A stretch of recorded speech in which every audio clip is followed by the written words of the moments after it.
अस्सलाम वालेकुम बच्चों, जैसा कि आप जानते हैं कि हम अगस्त के दूसरे हफ्ते का काम शुरू कर चुके हैं। कल हमने देखो नाच रहा है मोर की पढ़ाई नज़्म की थी। मुश्किल अल्फाज की इमला, अल्फाज मायनी और मश्की सवालात पिछले लेक्चर में हमने कर लिए थे। आज के लेक्चर में बच्चों आपने देखना है कि हम नज़्म देखो नाच रहा है मोर के पहले बंद की तशरीह करने जा रहे हैं। अब इसमें सबसे पहले हम बंद पढ़ लेते हैं। सावन भादों की रुत आई, धरती पर हरियाली छाई, बागों ने खुश होकर पहने फूलों और फलों के गहने। ये पहला बंद है बच्चों, इसकी हमने तशरीह करनी है। तशरीह करने से पहले जैसे कि आपको अच्छी तरह पता है, क्लास में भी हम आपको बताते हैं, सबसे पहले हमने उसकी नज़म का नाम मेंशन करना है। नज़म का नाम लिखना है, देखो नाच रहा है मोर। फिर उसके शायर का नाम मोहम्मद हफीज़ जालंधरी। फिर हमने उसकी तशरीह का काम स्टार्ट करना है। तशरीह आपने करनी है। जैसा कि आपको पता है कि ये नज़म में बरसात के मौसम का भी जिक्र कर रहा है शायर, मोर का जिक्र कर रहा है। तो इस बंद में शायर क्या बता रहा है? इस बंद में नज़म के इस बंद में शायर कह रहा है, जो कि शायर आपको नाम पहले ही मेंशन कर लिया, हफीज़ जालंधरी, कि बरसात का मौसम जैसे ही आता है तो बारिश की वजह से ज़मीन पर हर तरफ हम देखें सब्ज़ा ही सब्ज़ा, ग्रीनरी ही ग्रीनरी हमें नज़र आने लगती है।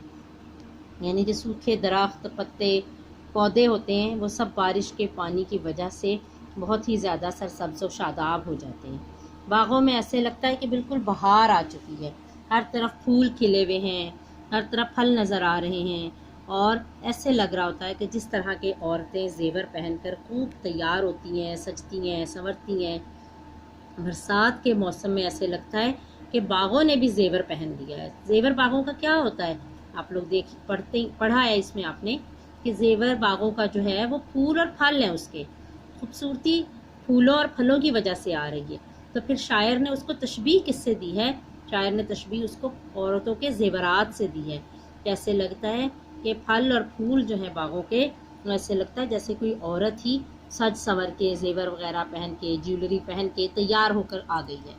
बागों में भी जब बरसात के बाद, बारिशों के बाद खूबसूरती का लिबास फूल और फल की सूरत में वो जेवरात पहन लेते हैं। ये आपका बंद नंबर 1 की तशरीह मुकम्मल हुई है। अब बंद नंबर हमने आगे 4 की तशरीह करनी है। 4 सेलेक्ट किया है बच्चों हमने, बंद नंबर 4। इस बंद नंबर 4 की भी पहले हम पढ़ाई कर लेते हैं। इसके पर हैं क्या चमकीले, फूल हों जैसे रंग रंगीले, आम के नीचे मस्त खड़ा है, एक एक पर में बाग लगा है। ये चौथा बंद है आपका सबक का बेटा, नज़म का। चौथे बंद की हमने तशरीह करनी है, क्योंकि आपको पता पूरी नज़म की हम नहीं तशरीह कर रहे हैं, सिर्फ हमने सेलेक्टेड इसमें से बंद ले लिए हैं। अब चौथे बंद की तशरीह करने से भी पहले बेटा मैंने यहाँ मेंशन नहीं किया, बट आपने क्या करना है, जब भी आपने पेपर में भी सॉल्व करना है, सबसे पहले नज़म का नाम, जो कि आपको पता है देखो नाच रहा है मोर हम पढ़ रहे हैं, और शायर का नाम मेंशन ज़रूर करना है। शायर आपको पता ही है, जैसे हम पहले बंद में मेंशन कर चुके हैं, मोहम्मद हफीज़ जालंधरी। अब हम तशरीह स्टार्ट करेंगे। इस बंद में शायर हमें क्या बता रहा है। इस बंद की तशरीह करने से पहले हमने बच्चों आपने ज़रूर लिखना है शायर का नाम और नज़म का नाम। इस बंद में शायर फिर बरसात और मौसम बरसात, बारिश और मोर की तारीफ़ करते हुए कहता है कि मोर के पर बहुत ही चमकदार, शाइनी, खूबसूरत है। आपने भी देखा होगा मोर के उसके पर कितने खूबसूरत कलरफुल होते हैं। मोर को देखकर यूँ लगता है जैसे बाग में रंग बिरंग के फूल खिले हों और उनके दरमियान मोर खड़ा हो। यानी जब बागों में फूल और फल खिलते हैं, बाग खूबसूरत और हसीन होते हैं, बरसात का मौसम आता है, तो मोर भी बड़ा ही मस्त हो जाता है, बड़ा ही खुश होता है। ऐसे मौसम में वो उन बागों के दरमियान में खड़ा बहुत ही खूबसूरत लगता है। मोर के परों को में क्योंकि बेशुमार किस्म के रंग होते हैं, तो शायर ने मोर के परों को फूलों जैसा कहा है।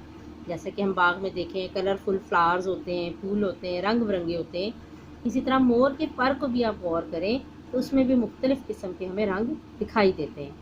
शायर कहता है कि मोर आम के दरख्त के नीचे ऐसे बिल्कुल इर्द गिर्द से बेखबर खड़ा है, बिल्कुल मस्त हुआ है, वो उस मौसम में खो गया है, उस मौसम की लुत्फ़अंदोज़ हो रहा है उस मौसम से। تو وہ شاعر نے کہا ہے کہ جیسے کہ آم کے درخت کے نیچے ایسے لگ رہا ہے جیسے وہ ارد گرد کی دنیا سے بالکل بے خبر ہے، اسے کوئی فکر نہیں ہے، خبر نہیں ہے کہ ارد گرد کیا ہو رہا ہے، اور اس کا ہر پر پھیلا ہوا ایسا محسوس ہوتا ہے جیسے ایک ایک پر میں بھی باغ ہے، یعنی اس کے پروں میں اتنے خوبصورت رنگ ہیں، ایسے لگتا ہے وہ بھی کوئی ایک باغ ہے، باغ کی طرح معلوم ہوتے ہیں، کیونکہ اس کے پر جب مور اپنے پر پھیلاتا ہے، برسات کا موسم ہوتا ہے تو وہ بڑی خوشی سے اپنے پر پھیلا کر بڑا ہی انجوائے کرتا ہے اس چیز کو۔ ٹھیک ہے بچوں، یہ آج ہم نے 2 بند کی تشریح کی ہے، بند نمبر 1 اور بند نمبر 4 کی۔ دیکھو ناچ رہا ہے مور نظم کے بند نمبر 1 اور بند نمبر 4 کی تشریح آپ نے اپنی نیٹ کاپیز پر نوٹ ڈاؤن بھی کرنی ہے اور اس کو یاد بھی کرنا ہے۔ اس طرح ہمارے یہ دونوں لیکچرز میں آپ کا نظم کا کام جو دیکھو ناچ رہا ہے مور یہ مکمل ہو چکا ہے۔ ٹھیک ہے، اب اس کو آپ نے یاد کرنا ہے اور لکھنا ہے۔ اللہ حافظ بچوں۔